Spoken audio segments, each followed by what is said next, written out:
elements regarding slavery. The Confederacy demanded the Union give them Fort Sumter in South Carolina. Outgoing President Buchanan refused. Then President Lincoln refused as well. A few weeks later, the South bombarded the fort and captured its 80-odd Union troops. There were no casualties on either side. The entire Union garrison in Texas, said to be 1/4 of the U.S. Army, peacefully surrendered to the South, then turned around and joined the Confederacy. Remember, the Founding Fathers did not believe in large standing armies, and the Union indeed did not have one. Lincoln immediately called for the recruitment of 75,000 soldiers and the creation of state militias, and the war was on. Up in Washington, there was a huge change as some Southerners resigned their seats in the House and Senate, and others actually were expelled for supporting the Confederacy, many to take similar positions in the Confederate Congress or to take up arms. The good news was that Northern and Western Republicans now really controlled the government and were able to pass bills that Southerners had previously blocked. The United States never gave diplomatic recognition to the Confederacy. Lincoln would not negotiate any treaty, large or small, as it would have seemed to be acknowledging them as a sovereign government.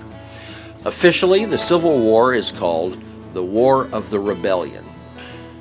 These days, there are available endless numbers of books, websites, documentaries, and Hollywood movies on the battles and the details of the War of the Rebellion. It's not our purpose to replow that ground. If you choose to become a Civil War buff, let me warn you, it can be as addictive as liquor and tobacco. Between 1861 and 1865, there were a dozen or so major, lengthy campaigns. There were hundreds and hundreds of fights, skirmishes, and smaller battles. For you local folks, there were two in Arizona. One, we're told, was over on the Colorado River near Yuma or Ehrenberg. Reportedly, it was little more than a bar fight. The other was at Picacho Peak. The Confederate Army had marched in and taken over Tucson, which was about the only significant town we had. You see, the U.S. troops had left to go back east and fight. The Confederate Congress in Richmond, Virginia, officially declared this area to be the Confederate Territory of Arizona. I've often said that with the Apaches on the warpath again, folks in Tucson were probably glad to have any army back in town. Riding from the west was the Union Army's large California column. A scouting party from that unit ran into a scouting party of Confederates in front of Picacho Peak, maybe 30 miles north of Tucson, today right beside Interstate 10. A skirmish ensued. One or two on each side were killed or wounded, and the Confederates hightailed it back to Tucson to warn their commander that the Union Army was just up the road and closing fast. By the time the Californians arrived, the rebels had packed up and left. That was the Civil War in Arizona. The commander of that California column was Colonel James Carleton.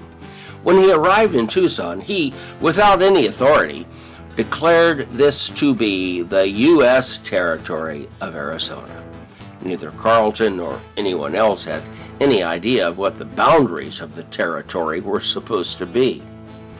In Washington, a few months later, after congressional action, President Lincoln signed what is called the Organic Act, and we were finally, there in 1863, an official territory under the provisions of the Northwest Ordinance, a law originally passed by the Confederation Congress, not to be confused with the Southern Confederacy, but the Congress of the Articles of Confederation, our government prior to the U.S. Constitution.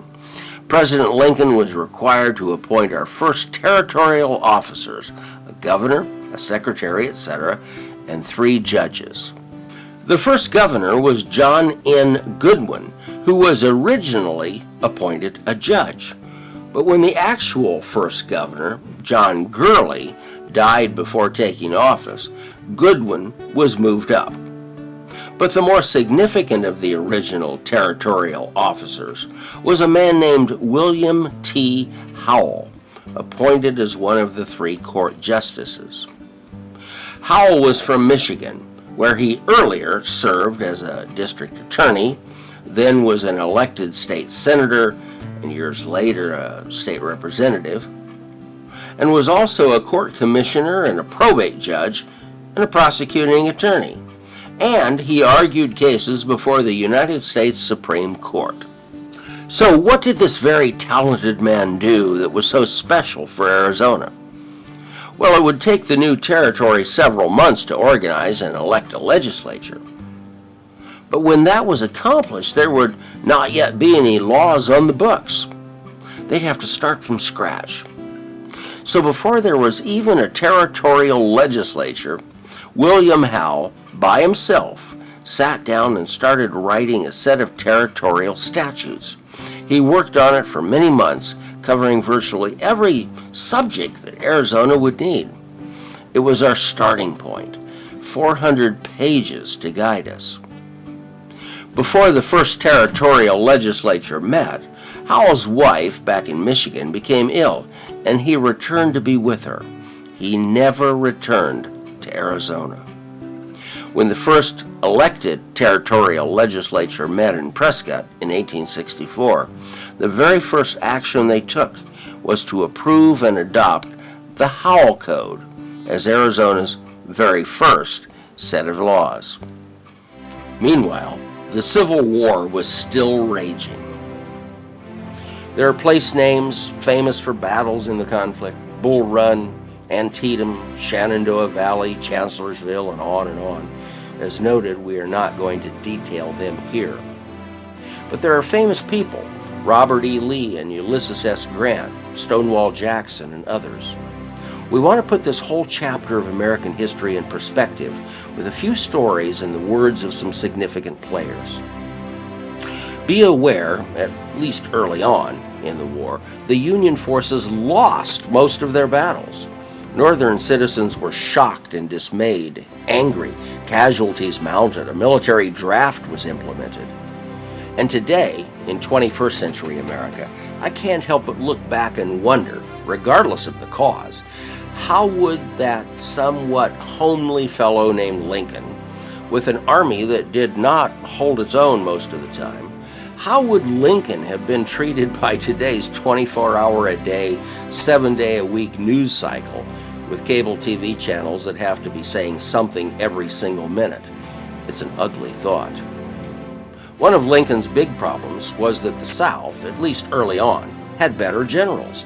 A polite way of saying early on, Lincoln had some poor generals.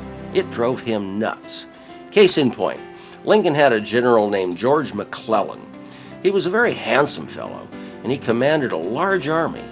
Now, McClellan would take his force into battle, and initially they'd be winning.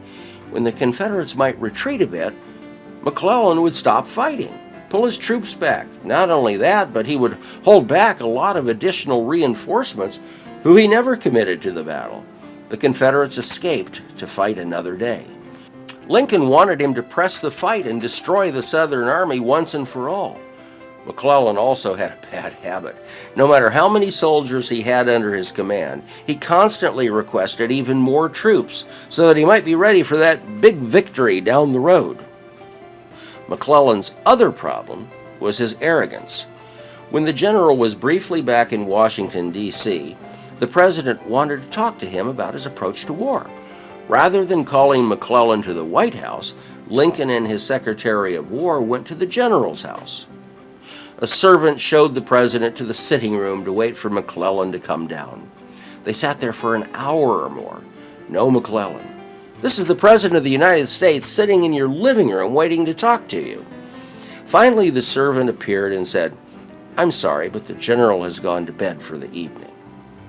Incredible. Well, of course, before long, Lincoln fired McClellan, and I love the way he did it. He reportedly sent a telegram that read, quote, "Dear General McClellan, if you're not going to be using the Army, do you mind if I borrow it? A. Lincoln." This business of having poor generals later ended when Lincoln found Ulysses S. Grant and William Tecumseh Sherman and the often unsung General George Meade. When General Grant was prosecuting the war, winning battles, some people came to the president and complained that Grant was a drunk. The president is said to have responded, "Then find out what kind of whiskey he drinks and send a case of it to each of my generals." Sherman, of course, was famous for his scorched earth march across Georgia. He had captured and held Atlanta, but needed to move east to the sea to take Savannah. Rather than extending supply lines over that distance, he divided his army into two groups, each taking a different route, with orders to live off the land, which meant take whatever you need from the folks in Georgia.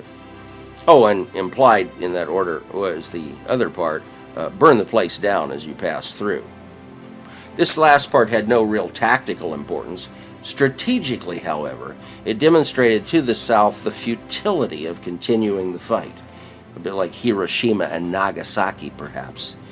But one thing is certain, you won't find any statues of General Sherman in Atlanta. Then there's General George Meade. In the 1860s, Meade's personality was not appreciated by the newspaper reporters, so they wrote little of his successes and a lot about his failures. But even an angry press could not ignore his greatest victory and the most famous campaign of the Civil War, Gettysburg. This fight was among the largest of the war, with 51,112 combined casualties. But it had significance beyond its size. It was the Union victory that put an end to Confederate General Lee's efforts to invade the North. It may surprise you to know that the Civil War saw the highest number of military casualties of any American conflict. Its 620,000 deaths are more than World War I, World War II, Korea, Vietnam, Iraq, and Afghanistan combined. There were also 412,000 wounded. A good question about the war itself is, was it an even fight? The answer is clearly no. We spoke earlier about the Southern economy, but let's look at it in terms of its ability to wage a war. The Union's resources were much greater and could last longer. The Union had more than double the population, even if the South included the slaves in their count. And the Union had almost 4 times the number of men of combat age. The North had 96% of the United States railroad equipment.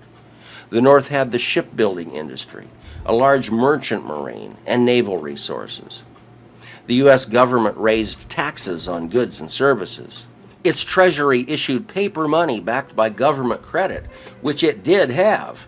The South had virtually no credit, and due to the blockade of southern ports, it could not get insurance on its export shipping. Cotton exports fell to 2% of their pre-war volume. The Confederacy printed more currency, about $1 billion worth, causing drastic inflation, and they issued over $150 million in bonds, none of which was ever repaid. A major factor in a war is resources, logistics and supply, food, ammo, soldiers, the material ability to keep fighting.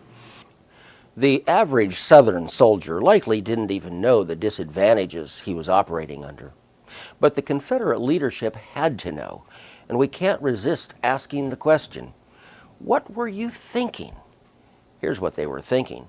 If we can just keep the Union paying a price, eventually they'll decide it's not worth it, and they'll just let us become a separate country. It's what we did to the British in the Revolution. It's what North Vietnam did to us. But Abraham Lincoln, U.S. Grant, Sherman, Meade, and others were not going to let that happen. Save the Union. Yes, we owe it to the 260,000 Union dead. Yes, but underlying all of this, once blood was shed, they were going to get rid of slavery once and for all.